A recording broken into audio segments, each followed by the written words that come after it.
I'm Zibby Owens, and you're listening to the award-winning podcast, Moms Don't Have Time to Read Books. Thanks so much for listening to my podcast. If you like what you hear, please follow me on Instagram at Zibby Owens and also at Moms Don't Have Time to Read Books, and sign up for my mailing list at zibbyowens.com, where I'll always keep you updated on what I'm up to. Thanks so much for listening. Enjoy it. Today's episode has been sponsored by Mini Rose, which is an amazing sweater cashmere company, which I am just obsessed with. It's named after Lisa Goldberg's grandmothers, whose names were Minnie and Rose. The knitwear company Mini Rose specializes in cashmere of all styles and colors. You can shop at minirose.com and get 10% off with code ZIBBY10, capital ZIBBY. 10. You can see some of the sweaters I've been wearing lately on my Instagram lives and try to shop those. They're so lightweight and comfortable and they fit great. And I'm a huge fan. I interviewed Emily Henry via Skype during the quarantine, and I was a little bit late getting to this, and she was very nice about it. Emily wrote a book called Beach Read, which has been on every most anticipated summer read list there is. Emily writes stories about love and family for both teens and adults. She studied creative writing at Hope College and the New York Center for Art and Media Studies, and now spends most of her time in Cincinnati and the part of Kentucky just beneath it. So get out your maps if that doesn't make sense to you, and enjoy listening to our conversation. Welcome, Emily. Thanks so much for coming on Moms Don't Have Time to Read Books. Thank you so much for having me. I'm really excited to be here. I'm excited to talk about your book called Beach Read when it is not yet beach read time. Will it ever be again? Will it ever be again? I know we're doing this in April, and yeah, I'm looking forward to your cover. Seriously. A way of life.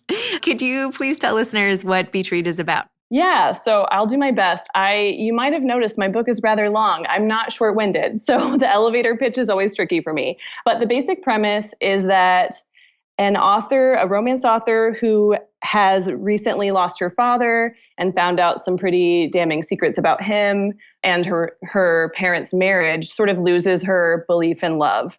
And this is obviously hugely problematic when that is how she supports herself, is writing love stories. So she's really, really late in turning in her next book. She hasn't been able to write basically a single word. She doesn't know what to say. She and her boyfriend break up. She's broke because she doesn't have income from her next book. And so she's forced into a situation where she has to actually go stay at her father's secret second home, which is a beach house on the shore of Lake Michigan, which I have gotten some reviews where people are like, I didn't realize this was going to be like a lake book, which if you haven't seen Lake Michigan, you do need to Google it right now, probably, to know that it looks like the ocean. So it's very much it's a very similar beach town vibe, at least in the summer. Winter is a whole different ballgame, but she's living in this little beachside town in this house that has all of these traumatizing, triggering pseudo memories for her. And she realizes that next door, her college rival from her creative writing program has been living. He's become a very successful literary fiction writer. He's sort of a darling of the industry. He's done everything, quote unquote, right, has his MFA. I honestly can't remember if he has his doctorate. He might have his doctorate. And they've always had sort of a contentious relationship where she's felt that he looked down on her and she's found him sort of arrogant and annoying. But because she's sort of there without any friends, anything to do, and really needs to write a book, the two of them hatch a plan to swap genres and see who can write in each other's genre and sell it first. He's sort of in a rut too. So they take each other on field trips to kind of teach each other about what it is they do and how they research for their books.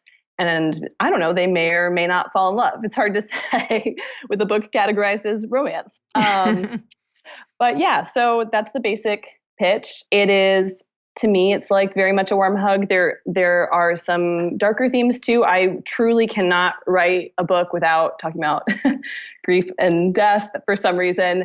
But I really wanted to do that in like a safe confine, like just make it feel like you can handle these harder, heavier things in this very safe environment, which I think is what romance and women's fiction, the lighter end of women's fiction are really great for. I think that was a great elevator pitch. It's just a very long ride is the problem. Yeah. You're going to the top floor. You're in a skyscraper. Yeah. Skyscraper elevator. I was struck by the theme of loss and how the main character had lost her dad and like her mother having battled cancer. And there was, as you say, a lot of serious stuff mixed in with the the flirtatiousness and all the rest. And it made me wonder if something in your life had led you to write about that, if you had lost somebody close to you, or if it's just a literary device that you like to use. Tell me more about that. It's kind of interesting because my second YA novel also was about a girl who'd lost her father. And I feel very, very lucky that both my parents are still living. I have lost people, but no one as integral to my sense of self so far. But it is obviously one of my greatest fears. And it's something, as soon as I could really comprehend death, it's something that I started worrying about because I'm extremely close with my parents. They're very, very young and fit in my eyes, but they're also, they're in their 60s now. Don't tell them I said that. And yeah, I'm super close with them, and I've lived in fear of that sort of, and it's kind of strange. But I think I started really writing about death when I lost my childhood dog. Was when I started really thinking about that. It's kind of strange, but for someone who's fairly introverted, a dog is such an easy best friend because there's so much silence. There's so much just complete understanding without socialization, which is kind of funny, but that really stirred up a lot of the fears that I think I had been suppressing. And so it's something I spend a lot of time thinking about and trying to not think about. But writing has definitely been my way of coping with the things that I'm afraid of. And I think around the time that I wrote this, I did have a family friend who had been diagnosed with cancer. And, she's doing really well now. That's been a few years actually since I wrote this book. But yeah, I mean, it does kind of feel like when something happens, it all happens at once. And I kind of wanted to investigate that because that's a really hard place to come out of when 3 or 4 things go very, very wrong in life instead of just one. And you just feel like it's really hard to feel hope at that point, because if just one thing really falls off kilter in your life and is out of whack, you can still have hope. But when you just start seeing thing after thing hitting you while you're down, it's really hard to start thinking forward to a time when you won't feel like that. And I think also I'm a fairly anxious person. And I think the main trick of anxiety is it keeps you living in the past and the future. And I think for this book, it's like, the message I think that I really would want people to take away is to find ways to grab hold of happiness in the dark, because it's really easy to worry. It's really easy to think forward or think back to the things that you have been through. And not that that's bad. You have to reflect and you have to face your emotions. But I also think it can feel, my phone thinks I said Siri for some reason. No, Siri, you're not welcome here. Yeah, I think it can be so easy to not allow yourself any little scrap of happiness or to feel almost guilty feeling any happiness when you're in the middle of that. So yeah, I think it's something that I have been wrestling forward with in a way. It's like not my present. Like I said, I have lost people and I've lost pets, but I think the people who I'm most fearful, I know, it's inevitable. Someday we all have to live without our person who has shaped us the most. And yeah, I'm always looking for ways to find beauty and meaning in the things that are the very hardest, I guess. I worked on this piece of fiction a little while ago, and I was talking to my husband about it, and I was like, all right, well, I think I'm going to have the main character's mom die. And he was like, you can't do that to your mother. And I was like, well, it's not about me or my mother. And he's like, it doesn't matter. She would take it that way. Like, you can't do it. So I was thinking that as I was like listening to you talk, how in 2 books you've lost your father and what he must think reading those. And, Yeah. I think we're so similar. I think he actually probably exactly understands what's happening. I think it's probably a little bit funnier because I do think I've written a couple of bad mom characters and my mom's wonderful. So I think and she's also like, we have a lot in common, but she's more different, I think, from me than my dad is. So I think that's probably the funnier thing is when she's reading a bad mom. And usually in my acknowledgments, I always try to give them a little shout out so nobody thinks that I'm writing about my parents. Yeah. So, I mean, I think that's a really good point that your husband made. I have, I guess, put them through the ringer. I also they haven't read Beach Read yet. They just know it's a romantic comedy, basically. They know the pitch. They know everything that's on the internet. But it's kind of funny because when I told my mom that I'd sold the book, I actually never tell them what I'm working on until it's sold. But when I told her I'd sold the book, she was sort of like, oh, I'm so happy you're finally writing like a comedy. And, I'm really excited because you're so good at the humor stuff in your books, but I'm just kind of like looking forward to something that's not quite as heavy. And so they're in for a rude awakening. That's what I'm saying, really. No, it is funny though. I mean, it's a little of everything. It's like life. I mean, you can have a great sense of humor and have bad things happen. And in fact, that's probably one of the best tools you can have to get through a time like that. So For sure. It's a really tricky time, I think, humor-wise, because with people who already know me and are very close with me, I can go to a fairly dark place, I think, with my sense of humor as a coping mechanism. But so many times, I'm just like on Instagram and I'm like, should I share something? And I think of like a joke I want to share. And then I just think like it's really hard to know. You don't want people to feel like you're not taking anything seriously, or you don't understand the fear that they're living in because you're finding this really mundane, stupid way to joke about what's going on. But I think, for a lot of people, humor is kind of the greatest coping mechanism. So for me, true. it certainly is. I loved how in your book you were almost like poking fun also at the inner publishing world sort of snobbery between people who write literary fiction and people who write beach reads or women's fiction or rom-coms, chick lit. There's so many different names for everything. Yeah. And it's such a crapshoot where your book even falls and what it even means and why these genres even exist, which some people take issues with to begin with. But you have your main characters sort of embody these two different genres. And that's like the whole thing of your book, which is hilarious. Yeah. So tell me about, I know the comment, well, tell everybody the comment that really got you on this track and how you came up with this. Oh my gosh. Okay. There are so many different threads. I feel like for every book that I write, there are so many different threads that suddenly in a moment just tie into a knot. And I'm like, this is a book. But I have a friend of a friend who I was talking to, I think it was like after I sold my first young adult novel, I think. I was telling someone I hadn't seen in a while, like basically like, oh, I sold my first book and this is what it is. And he said something like, yeah, I mean, whatever pays the bills. And it was such a strange moment because I think, and I can be such a pleaser that I'm not even sure I was like, hold up, that's not what this is.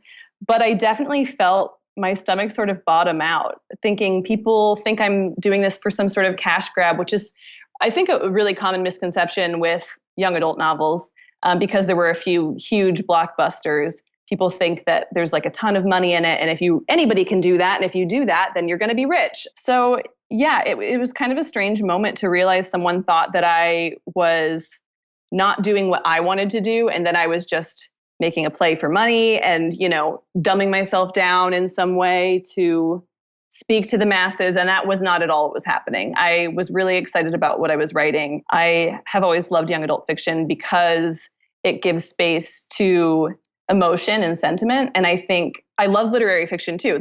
I love books in truly every single genre. But I think when you're in a creative writing program, you're reading mostly male voices, mostly older white male voices, at least until you get into more specialized classes. And in general, you're reading a more traditionally masculine, approach to writing, something that kind of strips away emotion. I guess you just think of Hemingway. All of his sentences are super sparse and brief and concise. And, he's not going to tell you what his characters are feeling and probably thinks like, I'm not doing my job if you can't figure it out. I'm not sure. I don't know what he thinks. But yeah, I think, I've been drawn to fiction that really leaves room for emotion and that doesn't say like, this isn't art if people are feeling things, or this isn't art if there is drama, if there is romance, anything like that. So yeah, I think that comment to me was like, you don't understand like that this is something I really love and respect and believe in and have thought through. It's not just me making a cash grab. And frankly, I don't think that's even possible. I don't think you can like hate Twilight and then be like, oh, but I could do that and then sit down and write Twilight. I don't think that's possible. I think you're only capable of writing what you are capable of writing. And you can parody something, but that's it. I also think most writers do not go into this field for the money.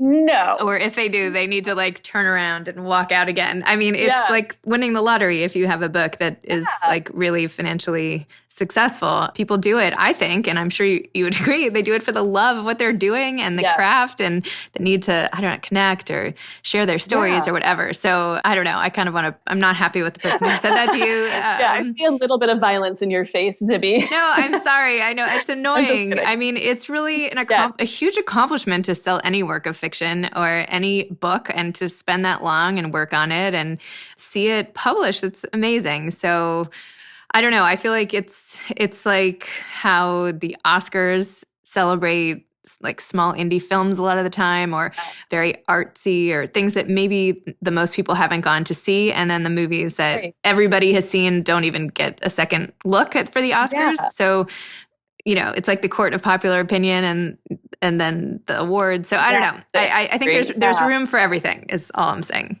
Exactly. And I think it's a really funny idea that for a lot of people to like something, it must be kind of bad. Because I think what people are missing is for a lot of people to like something, there's something there. Yeah. There's a there, you know? Because yes, a lot of times the thing that everyone loves is not the thing that speaks the most to me or the thing that I will carry with me for the rest of my life. It's like when you find that little thing that other people aren't talking about, but is so specific to you, that's a really magical feeling. But for everybody, for so many people to love something, there's something that has to be acknowledged there. Someone is doing something right.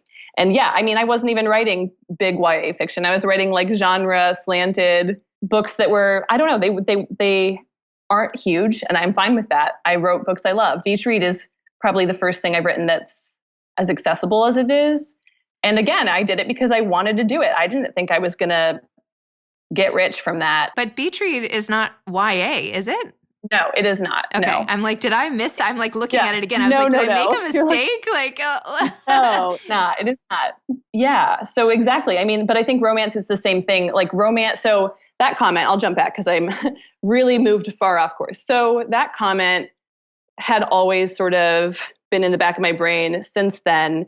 And then a couple years later, I was just kind of having a hard time. The world seemed really bleak and dark, as no one can imagine right now. And I just felt like I needed to play and be somewhere that was sort of just like a secret for myself. And so I started on this book that was about writer's block because I also had no ideas. And I was like, well, I'll just write a book about writer's block, but I'll set it in this world that I want to be in right now, which is a warm beach town with like a lovable cast. I'll just kind of throw in the ingredients that I'm really craving, even though I don't have an idea. And the idea really was just writer's block. That was the prompt for this book. And yeah, I mean, it was the first, I believe, it's the first book I've ever written for adults and fully about adults. But I was just writing it for myself. And that's always the best policy when you can do that. I don't think you can always do that. Sometimes you owe someone a specific book, but it was a really wonderful experience because it was something I didn't even tell my husband what I was working on every day. I would just go into my office and work on it for a few hours, and it came together really quickly. And I just set it aside afterward because I wasn't working in the adult space and I didn't know if it could be anything. And I think it was maybe at least a full year, possibly longer, before I showed my agent and was like, is this anything? And she didn't really even represent a ton of adult fiction. She has actually since retired from agenting. So I have a new agent who is perfect for this project and the things I want to do moving forward. But she was really encouraging, and she's actually also a writer who's represented by my current agent. So when the time came to find a new agent, she was like, this would be such a good fit. But yeah, so I moved into adult kind of just because it was what I wanted to write, the same way that I was writing a young adult because it was what I wanted to write. It's not about anything other than the story that I had in me at that time. And how did you tell me the story of selling your first book and your YA book? And yeah. So my first book, basically, a couple years before that, I had queried for, which people listen to this podcast, so they basically know the beats of things. But if anybody's tuning in for the first time, querying is basically you pitch your book to agents in an email. So I had queried for a book probably a year before I actually ended up getting an agent and didn't really get any good responses. And then I kind of went back to editing the book and editing the query because I think the query was kind of the biggest problem there. And I sent out kind of on a whim. I was like, okay, I'm going to send out one query just to see if my letter is any better because I think I was having a really hard time pitching the book.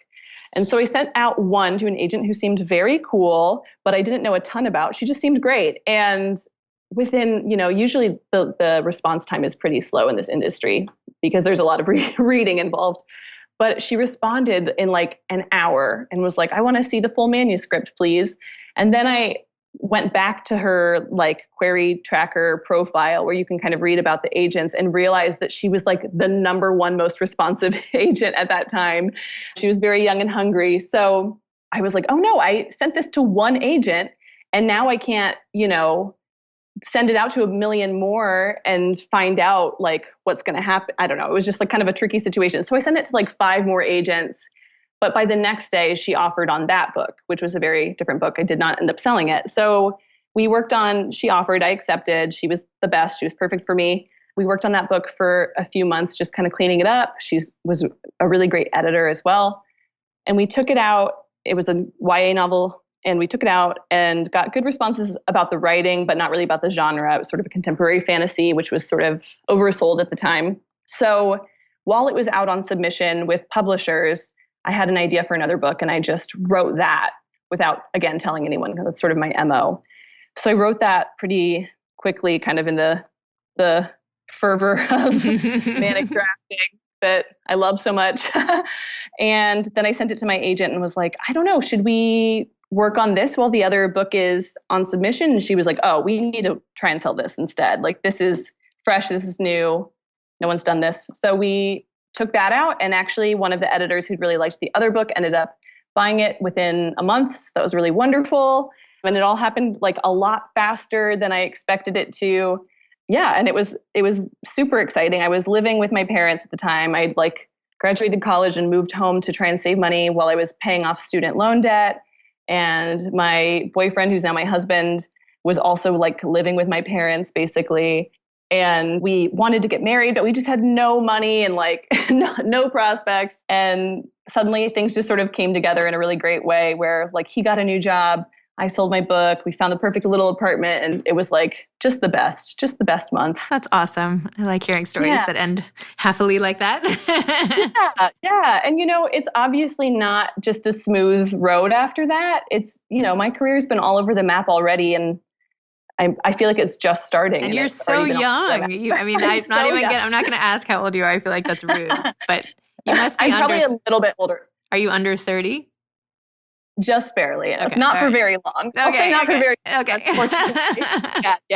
Yeah. It's still super impressive. I mean, oh my gosh. Well, thank you. It is funny because I definitely had mentors who were like, do not publish before you're 40, you'll regret it. And I was like, thanks, love you, bye. Like, I'll do that anyway. Yeah. So I don't know. It's been really great, but I also feel kind of grateful that Beach Read is really picking up steam. I mean, the book's not even out yet and people are being so positive and so lovely about it. But I'm really grateful that it wasn't my first book because I think it's kind of to my benefit that I have had a rockier road so far as like success and sales and all that. I feel like it's given me a more realistic viewpoint on publishing. So I can really, really, really appreciate this, but not expect it to necessarily ever happen again, which I think is a really good place to be in all aspects of life. True. Very true. Have you started working on the next one yet? Yes. I'm not sure how much I can share. I mean, we don't have a hard pub date, but it should be next summer for Berkeley again. Similar vein. I'm really excited to start talking about it. I'm actually finishing. Well, I don't know if I'm finishing up edits. I think I'm finishing up edits. We'll find out. But I'm doing edits right now on the follow-up. And it's similar. It's another love story. The comp that I'm thinking of is When Harry Met Sally. And I'm very, very, very excited to talk about it more soon. It's kind of funny being on this schedule where this book's about to come out and I'm already sort of working on the next thing and really excited about that and eager to share that. That's awesome. It's always kind of a funny schedule, but yeah. And do you have any advice to aspiring authors? Oh my gosh. Yeah. I mean, I'm sure I mostly don't have anything fresh or new, but my main advice really would be to fail hard and fast. And I mean, you pointed out, I'm fairly young for this industry to be doing this already. I feel very lucky, but I think part of that is you have to be comfortable with failure and know you're going to fail. There's no way around it. The only way to get over those hurdles is to run into them first, I think, not to just start speaking in track and field metaphors that I know nothing about.